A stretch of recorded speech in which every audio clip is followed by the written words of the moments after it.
When building a custom car, the fit and finish is extremely important. You want your modified masterpiece to look like it's OEM plus. At least if you're like me or us here at the shop, that's what you like to do. Typically, when you go to a show, you'll see lots of cars that look great from the outside, but then you'll open like a hatch or a door, and the door jamb just won't look right. It'll be ripply, it will have weird seams. So the goal for this build and today's video is to make this rear spoiler part of this hatch and make it seamless, which means we're actually going to go ahead, we're gonna cut our body lines here, we're gonna cap the ends, which are just floating right now. We're gonna weld this to the body, not have it be overlapped. It's gonna be butt welded, meaning the panels are gonna be butted up to each other, so there's no chance for rust down the road. Then we're also gonna do some rust prevention. We're gonna add drains to it. We're going to do some rust prevention in between these panels so it doesn't rust down the road as well, because this isn't built to be just a show car that's gonna be trailered to events. This is gonna be a driven vehicle on the streets, and it's gotta hold up to that. We've also decided to delete the rear wipers because, well, number one, they're not that attractive, and number two, it's gonna look way better, which is the same point twice in a row, but I don't really care. So I need to go through and remove the rear wipers and weld these parts shut. So the main goal of this video is to get a lot of work done on our 928 Widebody project, but also show you guys our full process. So stick around.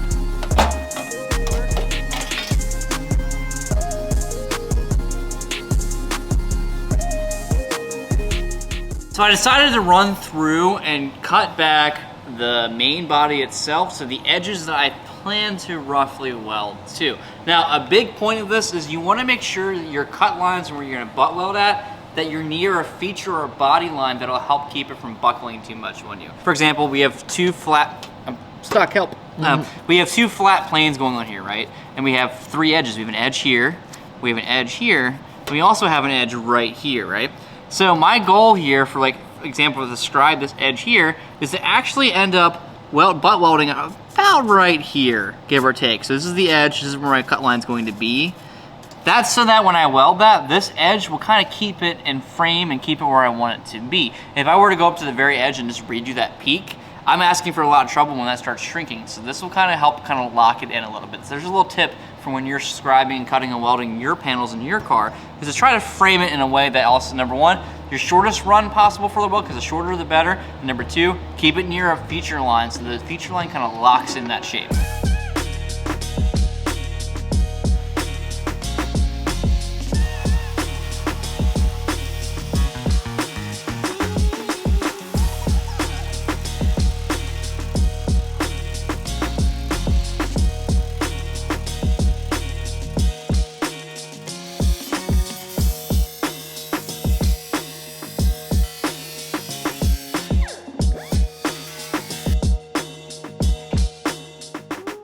So I had this idea while looking at this mallet and using it the other day, and you'll see in about 10 seconds.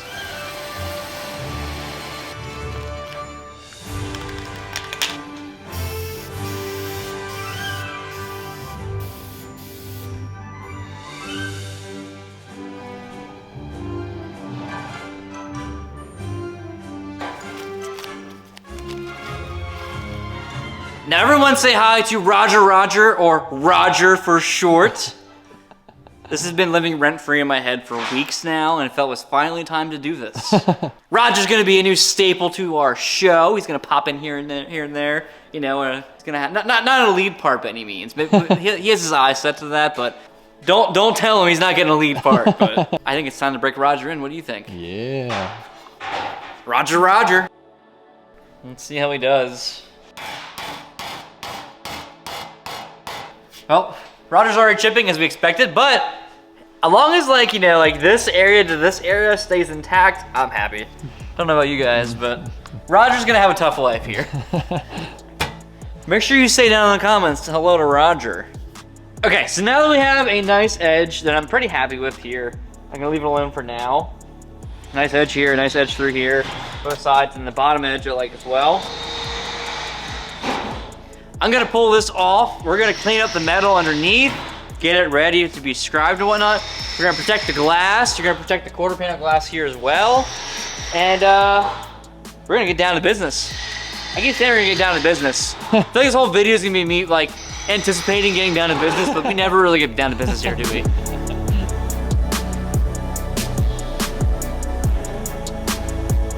Let's pause for a second and talk about corrosion protection actually. So while I'm working on the rear hatch, I want to go ahead and actually put some of this Rust Converter, Rust Master Plus stuff on the inside here. This is basically just like a epoxy primer that I'm just gonna dust in up in the nooks and crannies, up in here. I can't really get to easily because typically what I would do is use cavity wax to take care of a lot of everything, which is what I'm going to do at the end. But this is just like a double down just in case kind of thing. And while I have the access, I'm gonna do it anyway. And I'm gonna stay away from all the welded edges as well.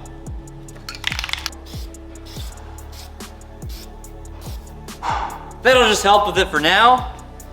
And I'm gonna let this sit and deal with some other stuff in the car while it dries. Let's see if it comes out first try. Ooh, yeah. So I should be able to push this through, I think. Oh, here we go. I have a solution. Haha, this is a hammer. Oh, I'm sorry. Sorry, Roger. I took a job from you. Hope he doesn't unionize after this. See what happens here. Yep, just as I suspected.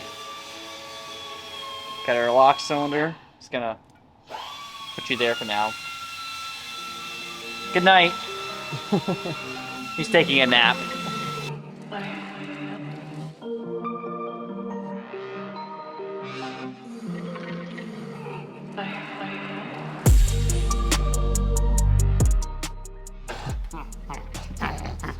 Oh God. You're in a dark alley and this man approaches you. What are you gonna be doing? 3M spark paper. It's fantastic for deflecting sparks, as you may imagine.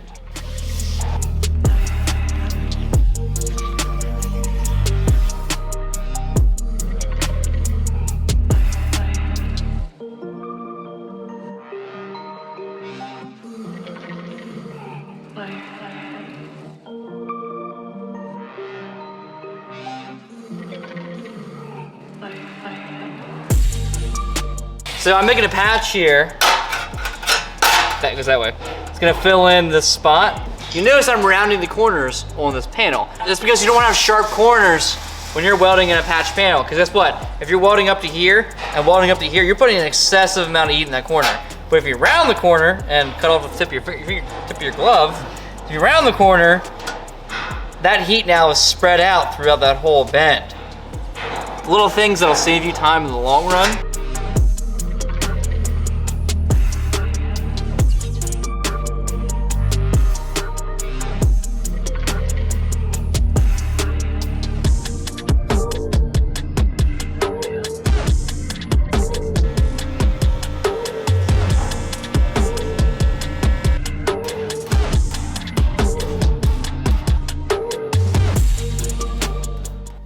So our patch is welded in. You'll notice that there's a nice equal haze around the weld, meaning that the heat was consistent, and you won't have that if you did a sharp corner. It would be much bigger in the corners. So that's clean. I also was able to manage to fuse a lot of it without filler rod because it was nicely fitted, which is a little bonus. I'm gonna go ahead and actually use the planishing hammer just to get rid of this warp, because in the previous videos I mentioned this before, I'm gonna mention it again for you newbies. The warp from a weld is because the weld is shrinking from the heat and from going through a heat cycle of being heated up and cooled down. That's impossible to negate. It's physically impossible to not have any warp, period. You could, attach big copper or aluminum blocks to kind of act as a heat sink, which can help. But ultimately, I'd rather just lean into the heat, just make it as consistent as possible, then I can consistently remove the heat and warp afterwards.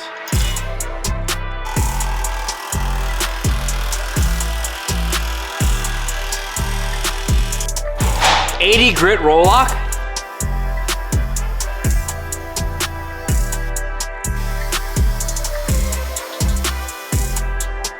Scotch-Brite.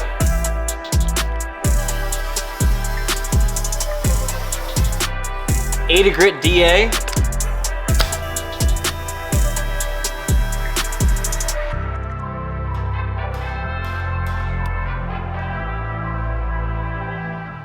What needs to happen next is we need to figure out drains. I don't want to weld this thing on here and then not have a drain route figured out. Yeah. Drain route figured out. Drain route figured out. Drain route figured out. Ah, Roger! He's okay. He's only sustained a little bit of battle damage. We don't want this to turn to a pond for the ducks. I mean, I kind of do, but I don't think the customer wants that. So, I do like ducks though. We should talk more about ducks in this channel. The plan here is to take stainless steel tubing we have, and we're going to oval one end of it, have the ovaled end up in this corner, then have it drain out the bottom of the deck lid here, or the hatch rather, right here where this hole is. I'm gonna make this hole bigger. So I probably start with cutting the hatch to get access, then we're gonna feed this hose through and do some tweaks to make it work, and then we'll go from there.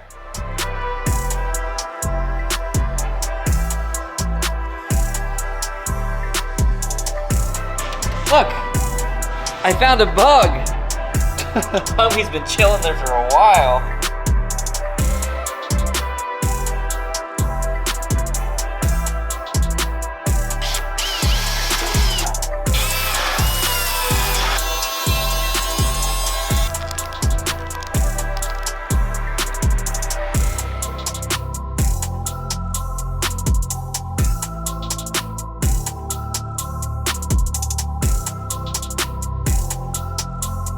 First snow angel. Tony said it was snowing out here, and I wanted to do snow angels.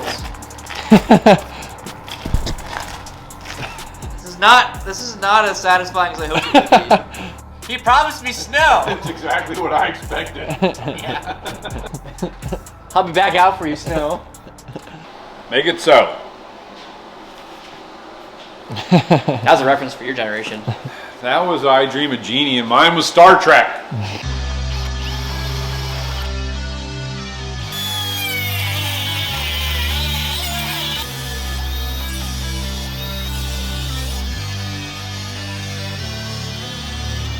Our buddy made it all the way over here. Look at that. I gotta name you Carl.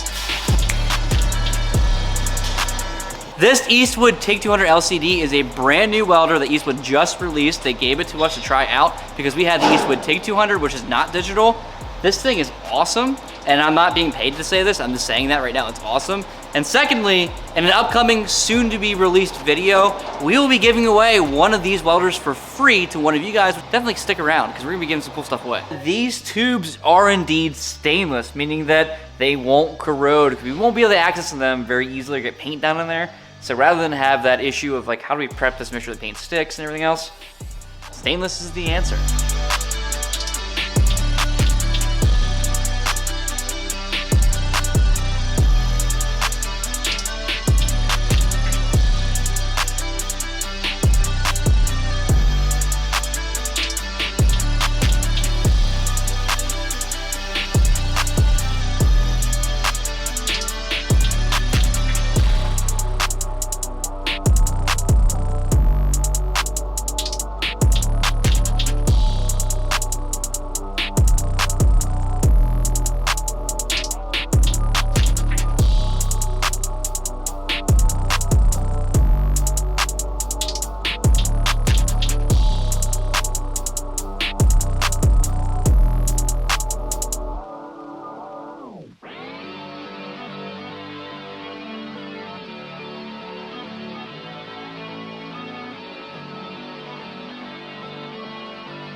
I feel like a Bearstein bear drinking out of this glass bottle. It's not alcohol, by the way. It's kombucha. I don't know what it really is, but it tastes good. So I ran into a bit of an issue, and it's my own dumb fault. When I scribed the hatchback, the skin on the hatchback to hatchback, I like that. When I scribed it back to butt weld to the original skin, I cut a little bit too close to the edge than I should have, because on the edge, normally on like a door skin or any other skin, the metal is formed around the frame and wrapped around the back and squished together. So what's happening to me right now is I'm trying to weld our new skin to this skin, but I'm also penetrating through to the frame, and between these two pieces there's like a sealant essentially that is for corrosion resistance slash maybe glue, because they might have glued it as well. So the TIG welder is a no-go. It keeps blowing it back of my face every single time I go to use it, and it keeps ruining the tungsten. So instead, I tested the MIG welder, which is great for welding through any kind of contamination, and it actually is working. So for the first time on video and in a long time, you're gonna see me using a MIG welder on sheet metal, which I hate doing.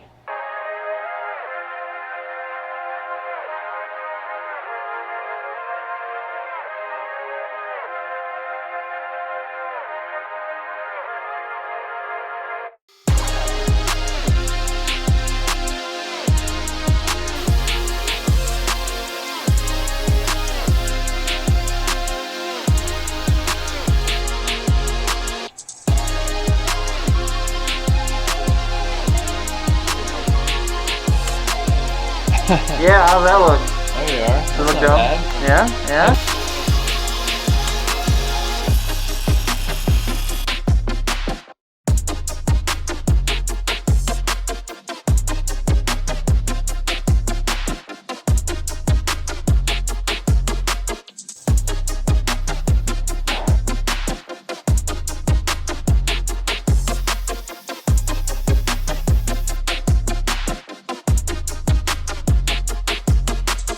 There we go. We have a solid wing now, aside from the caps and the ends, which you're gonna need addressed. No cap. How do you do, fellow kids? Just trying that one out. I'm just trying a new one, you know, in case it gets the right audience.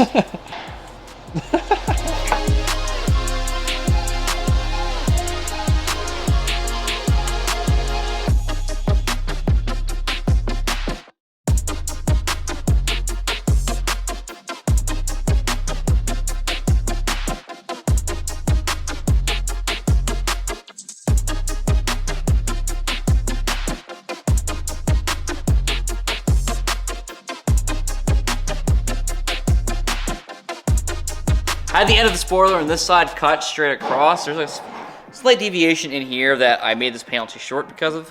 We'll fill that in, don't worry.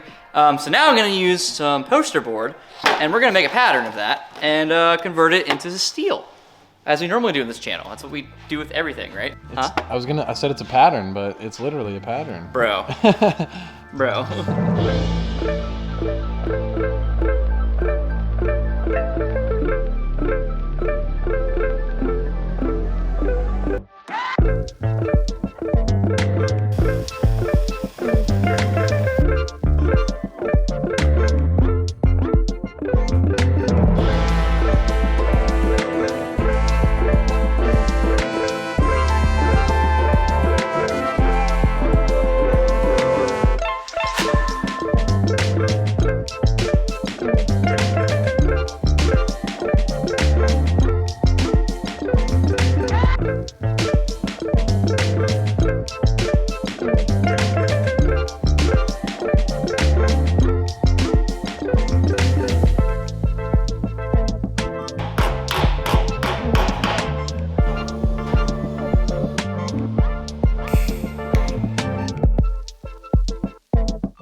So she's all welded in now. Finally, that was a lot of work. And when I say it was a lot of work, I really mean that. When you see all these panels all nice and clecoed on, it looks like it's so close to being done. But that's very far from the case. So we have this welded on. I've already treated the inside with the epoxy primer that also counts as a top coat as well to kind of for rust preventative. The final step is to use cavity protection spray. I cannot stress enough how important cavity spray is. This will seep into all the little nooks and crannies, all the little like where the panels are wrapped around and such. It'll seep into there and make sure it doesn't rust. Just kind of jam it in there and spray it all around. You do not want this thing to rust. They make other attachments that have like big long hoses of a spinning end to kind of spin in circles for like rocker panels and stuff too. That's a little excessive for here.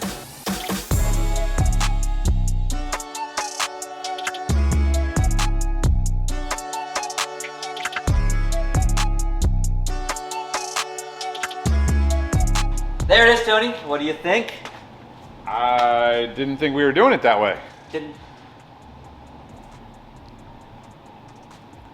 Just kidding. No, that's exactly what we talked about. Not in front of the kids, Tony. We can't argue in front of the kid. It doesn't look like a 6th grade project that you waited too long to finish and it's just kind of clipped onto the outside like it did. Right, like it did a week ago. Yeah. Yeah. Yep. Listen here, my guy. 6th grade.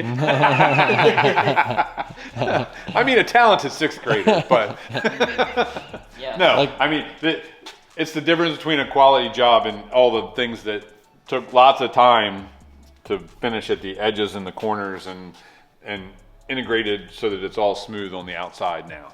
Yeah, and it's corrosion protected. So hopefully this video has shown you one of the correct ways that you can graft a steel or whatever metal material custom part that you made for your vehicle onto your vehicle and still be corrosion protected.